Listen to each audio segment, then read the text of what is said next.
আরে নজরুল, তোরে তো অনেকদিন পরে দেখলাম, কি চিন্তা ভাবনা? ভাই চিন্তা ভাবনা করতে আছি ভাই।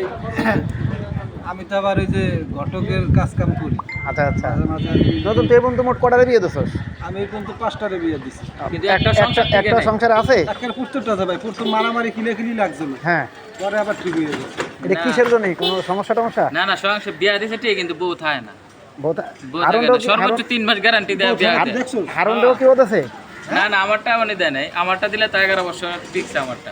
ভাই, হ্যাঁ সর্বোচ্চ 3 মাস টিকে। আচ্ছা আচ্ছা। আর আমি প্রমাণ দেখাবো, আমার একের পুস্তকটা যেটা 5টা বিয়ে করাইছি। নতুন তোর লাস্টের বিয়েটা সালিশ কি আমি করতে গেছিলাম? হা এটা আপনি গেছিলেন, আসসালামু আলাইকুম। আপনিও গেছিলেন প্রত্যেকটা। দোয়া করি তুই ঠিকঠাক মতো এরকম গরিব মানুষের বাচ্চা কাচ্চাগুলা ঠিকঠাক মতো বিয়ে শাদী দিয়ে দে, হ্যাঁ যেগুলা মোটামুটি ঘর সংসার করতে পারে। ওরা তবে তো অবশ্যই আসলে দেখে আসছে শুনে কি? দিবি, দেখে শুনে আর সত্যি কথা বলে দিবি, তাহলে আর সমস্যা হবে না। কিছু ঠিক দেয় আছে? না তো ভাই, দেয় খালি একটা জামা দেয়, একটা প্যান্ট দেয়। ও যা দেয় ওটাই নিয়ে শুকরিয়া আদায় কর, আলহামদুলিল্লাহ। ঠিক আছে? ওকে গাঁথনি নজরুল। করবো।